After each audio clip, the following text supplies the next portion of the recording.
Okay, so today we're looking at the golden zone in football, and the first thing we're going to look at is what is it? It's a term that we hear all the time, or we see in articles and we see people talk about, but what actually is the golden zone? So let's get into what that is. So quite simply, if I mark an area out on the pitch here, it is, if you imagine a second 6-yard box area, just move my face out of the way. So if you imagine a second 6-yard box area on top of the current 6-yard box that we've got now, all the way to the 18-yard line, that is our golden zone, if you like. And we can change the colour of that. So it's really simple. So that's our golden zone that we can see there. Really, really effective goal scoring area. Studies have shown that 75 to 80% of open play goals, so not penalties, 75 to 80% of open play goals are scored in this one area. And in the 22-23 Premier League season, 77% of open play goals were scored in this one area. So it's really important, and it's really important to think about. It's not something that we can dismiss. We really need to think as coaches and football fans even, like, how do we get the ball into that area more? And if we're watching football games, like, really pay attention to how do they get the ball into that area, and do they try and intentionally get the ball into that area? And it might seem obvious, right, because that's the middle of the box. So yeah, we want to get the ball into the middle of the box, but the delivery method matters as well. So we're not just chucking the ball in there. And we'll come on to this later on. It's how we get the ball in the pre-assist and the assist to that golden zone is really, really important, and how we break that down, because there's a much stronger conversion rate to getting in that sort of area once we're there. So why is it so effective? Really, really simple. See how close proximity it is to goal. Shots are generally really close range. So the goalkeeper's going to have a very small amount of time to react in this sort of area. Defenders are probably out of position. They're probably scrambling to try and get a last block challenge in, so they're not composed. And it's just a really high converting area, depending, again, on that point I've just spoken about, the delivery method and how we get the ball in there. So that's really, really important. So how do we exploit this? I think the obvious one point to think of would be, do we just get loads of crosses in and we just overload this area from all over the pitch? Just get the ball in that area could be the solution, right? And unfortunately, it's not that simple in football. It's not that simple just to get the ball into a certain area and think that we're going to score, because that's really predictable. What we have to be in football is unpredictable and have solutions that trick the opposition and get us into good areas and good points of delivery. So most of the goals that are converted in the golden zone come from cutbacks, low cutbacks, that is. So the height of the ball is really, really important, and the trajectory of the ball is really, really important. So these cutbacks into the golden zone are where most goals are scored from. And also low crosses. So we're thinking low crosses from these sort of areas. So what it is not is, like I said before, just lumped balls in. What you might see, and let me just mark another area out, the use of these half space areas. And again, that's probably a term that you might have seen, but not quite understood before. Half spaces are these areas that run up at now. Just draw another one. 1 second. So these are the half spaces here and here.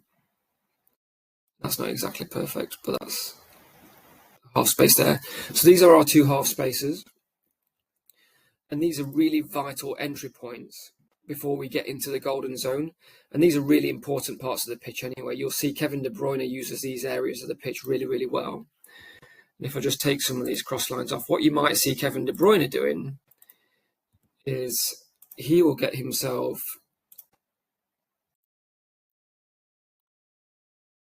he will get himself, let's use this one, he'll get himself into this sort of area here quite often, and you'll see him deliver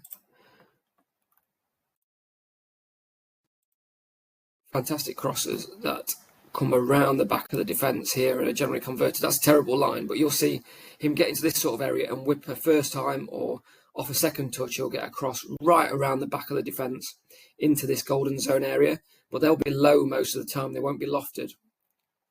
There'll be a really low cross that gets in and behind the defence and turns them the wrong way. So these half space areas are really important. How we enter them is really important as well. And this is where things like third man runs become extremely profitable for an attacking team. So a third man run might be, let me just add another couple of players into here. Just one receiving the ball. So we might have a player here. Give me another runner here. Let's get a football on.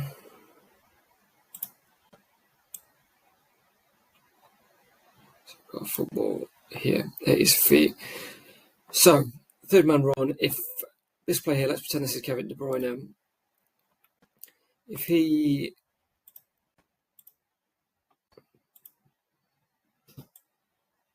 passes out here, this player is going to make a third man run into this space, into the half space, and attack the half space. So he's not involved in the direct play. He's involved in the play around the ball. And then as soon as this player's received the ball, they are going to pass into the space in front of them. And then that's where we get the cutbacks from that area that come back into the golden zone and are probably converted in this area. So you see the third man. So they've got man 1, man 2, man 3. This player is making the run into the dangerous space. They're playing out to the wide player. Defence are distracted into that area. The ball is played in behind for a cutback and played back into the golden zone and to be converted. You could set up a really simple passing activation piece or passing pattern in coaching that just simulates these sort of patterns. You could even have it semi-opposed. Maybe you want to start it semi-opposed, maybe just interference as a player there that's not to win the ball, but they're acting as a defender. So it just adds an element of realism. And then you might want to create sort of a 4v2 or a situation in here where you then play into a space here that cuts back for the strike. And you can just evolve that drill out, have a think about how you want to do that.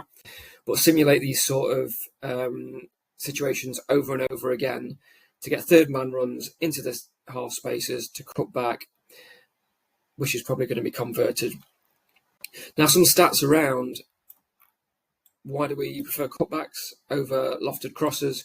So grounded cutbacks, so these type of runs here that I'm highlighting in, so these type of crosses here that I'm highlighting in blue, they have a 20% plus conversion rate. So if this player gets into this half space with time, they can cut back into this area. 1 in 5 times that ball is going to end up in the back of the net. That is really, really strong conversion for a chaotic game like football.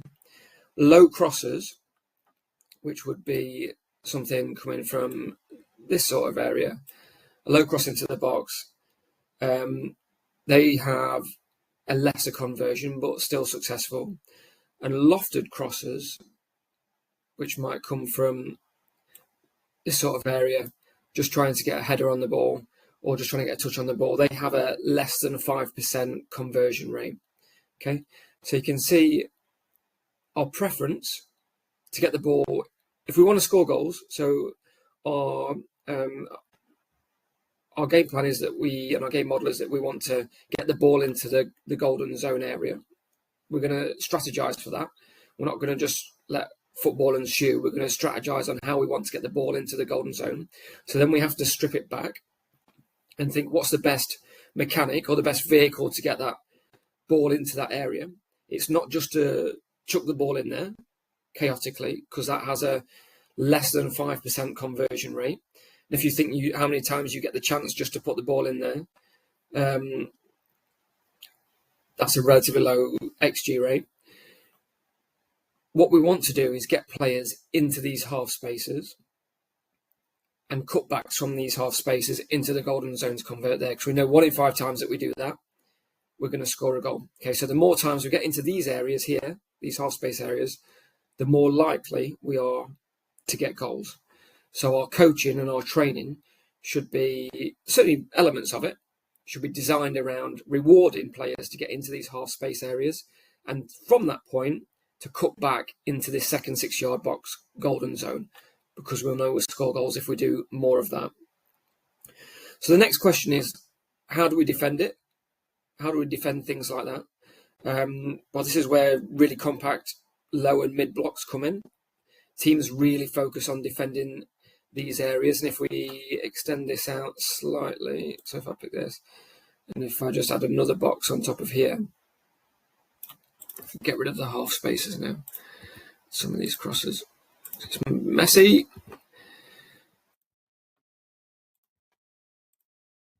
So you'll see teams now, I mean, this is, again, these things sound obvious when you say them out loud, but very few people have a plan for them. They just hope that their players will automatically understand what to do. But these sort of areas are really, really important when we're defending. Again, sounds very obvious, but how should we prepare, and what should our shape be like? And you'll see teams now, they will, well, not now, teams have always done it, but we'll really look to defend compactly in these sort of areas. So I always like to go to a back four, a 4-4-2, when I'm putting things on a tactics board, because it's dead easy. But you'll see there, where's my grabber? You'll see there we've got really compact 4-4-2 there, and teams, I can't grab them because it's going to grab everything. But if you imagine the area that we had before, so we've got this central area, teams will look to really compactly defend this area and shift and move as a block. Again, that's really important. It doesn't matter how low they come, because they will come low if they're under intense pressure, because they know they need to defend this golden zone area and what would be zone 14, which we'll talk about in another video. But this area will get defended in really compact fashion. The space in between these lines is really important. So you'll see the gaps between defence and midfield is really tight. You'll see teams now with 2 strikers, 1 striker, whatever it is, the striker will drop really deep and allow the ball to be played. Let's put some opposition in. So if we have opposition that are on top of them around here, and I'm only going to put 3 in for now, but they'll drop into a deep block and they'll allow the play until there's a mistake made or a pressing trigger. So that's how we defend, really, really compact. Awareness of the position and awareness of the zone of the pitch that you're in and the danger that entails as well. So that's really, really important. We've touched on how to coach already, but really, really think about what's my strategy and how do I overlay that into my training. So we're thinking about third man runs, we're thinking about the half spaces and how we get into the half spaces. And we're thinking about our delivery once we get into that half space. It needs to be low, and it needs to be a cutback or a low cross, a drilled low cross, because the conversion rate of that is much higher. And that's not hearsay, that's stats that backs that up. And I know some people are a little bit adverse to data, but it tells a story by itself. And I think all the best industries are guided by data, and so should we be in football. So, have a think about that. So today we've talked about the golden zone, the conversion rates in the golden zone, how we get in there, how we defend it, less so.